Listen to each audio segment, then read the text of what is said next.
قیامت کا دن بڑا ہولناک دن ہوگا۔ اس دن جب بندے قبروں سے اٹھیں گے تو قبروں سے برہنہ اٹھائے جائیں گے، قبروں سے جب اٹھائے جائیں گے تو وہ کفن ان سے اتار لیا جائے گا۔ یہ بات جب ام المومنین سیدہ عائشہ رضی اللہ تعالی عنہا نے سنی تو ان کا وجود تھر تھر کانپنے لگا اور عرض گزار ہوئی، یا رسول اللہ پھر ہم ایک دوسرے سے حیا نہیں آئے گی؟ فرمایا عائشہ معاملہ اس سے بھی آگے ہے۔ مطلب کیا؟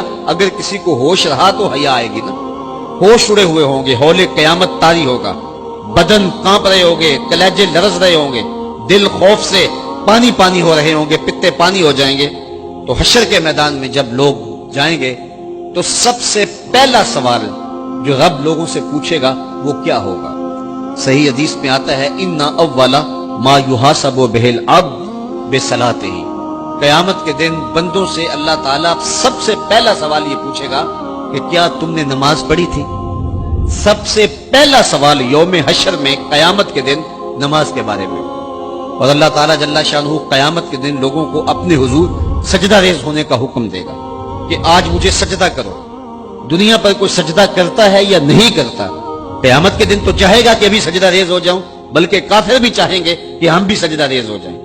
جب اللہ کی طرف سے سجدے کا حکم ہوگا تو بتوں کو سجدہ کرنے والے بھی سوچیں گے کہ آج ہم رب کو سجدہ کریں کہ اس کے حکم کی تعمیل ہو جائے۔ لیکن سجدہ کرنا چاہیں گے تو بے نمازیوں کی کمر اکڑ جائے گی، وہ سجدہ کرنا چاہیں گے بھی لیکن سجدہ نہیں کر سکیں گے، اور پھر رب کے سامنے جو ذلت اٹھانا پڑے گی، جو رسوائی اٹھانا پڑے گی، اس کو لفظوں کا پیراہن نہیں دیا جا سکتا۔ اور پھر جو بے نمازی ہوں گے اللہ کے حضور سجدہ نہیں کر پائیں گے، اللہ تعالیٰ انہیں اس صف میں کھڑا کر دے گا جس صف میں فرعون کھڑا ہوگا، نمرود کھڑا ہوگا، حامان کھڑا ہوگا، قارون کھڑا ہوگا، ابی بن خلف کھڑا ہوگا۔ دشمنان خدا جس صف میں کھڑے ہوں گے بے نمازی کو اس صف میں کھڑا کر دیا جائے گا۔ میری لمبی تقریر نہیں، میں یہ آپ سے پوچھتا ہوں اور اپنے آپ سے پوچھتا ہوں، کیا ہم یہ گوارا کرتے ہیں کہ حشر کے دن ہمیں فرعون کے ساتھ کھڑا کر دیا جائے؟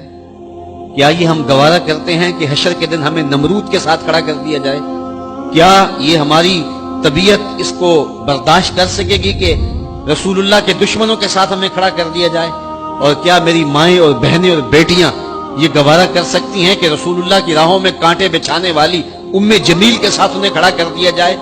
یقیناً ہم کبھی نہیں چاہیں گے، ہم یہ رسوائی کبھی برداشت نہیں کر سکتے۔ ان کے پاس کھڑا ہونا ہی قیامت ہے، ان کے ساتھ کھڑا ہونا ہی عذاب ہے، اور پھر ان کے اوپر لعنتیں بھی برس رہی ہوں گی، اور ان کے چہروں کے اوپر تارکو لک مل دی جائے گی، اور وہ رسوائیوں کے گڑے میں ہوں گے۔ تو ان کے ساتھ کھڑا ہونا تو بہت بڑا عذاب ہوگا، اور اگر کوئی تکلیف بدنی نہ بھی ہو تو ہم یہ گوارا نہیں کرتے کہ خدا کے دشمنوں کے ساتھ کھڑے ہوں۔ ہماری تو آرزو یہ ہے کہ بلال حبشی کے ساتھ کھڑے ہوں، ہماری تو تمنا یہ ہے کہ ابو ہریرہ کے ساتھ کھڑے ہوں، ہماری تو چاہت یہ ہے کہ رسول رحمت کے غلاموں کے ساتھ کھڑے ہوں، اور ہمیں نصیب ہو جائے حضور کے قدموں میں کھڑا ہونا، اہل بیت کے قدموں میں کھڑا ہونا، داتا گنج بخش علی حجویری کے پاس کھڑا ہونا نصیب ہو جائے، ہمیں بابا فرید کے پاس کھڑا ہونا نصیب ہو جائے، امام اعظم ابو حنیفہ کی قربت میں، حضرت امام حسین کی قربت میں کھڑا ہونا نصیب ہو جائے۔ ہم تو یہ چاہیں گے کہ اس زمرے میں آئیں۔ کل میں نے عرض کیا تھا 2 ہی برادری رہ جائے گی قیامت کے دن، باقی ساری برادریاں ٹوٹ جائیں گی، ساری عمارتیں ٹوٹ جائیں گی، صرف 2 برادریاں، ایک یہ برادری جس کا سردار ابو جہل ہوگا، ابو لہب ہوگا، اور ایک وہ برادری جس کے سردار محمد عربی ہوں گے۔ اب جو بے نماز ہوگا اس کو کدھر کھڑا کیا جائے گا؟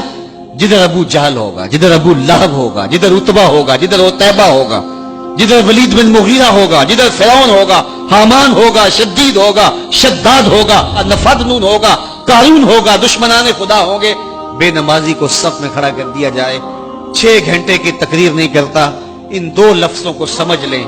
کیا ہم گوارا کر سکتے ہیں کہ اس صف میں نہ کھڑے ہوں جس صف کی امامت رسول اللہ کر رہے ہوں، بلکہ اس صف میں کھڑے ہوں جہاں فرعون کھڑا ہو، نمرود کھڑا ہو، حامان اور قارون کھڑا ہو؟ تو یقیناً ہم تو اس تصور سے کانپ جائیں کہ ہم ادھر کھڑے ہوں گے۔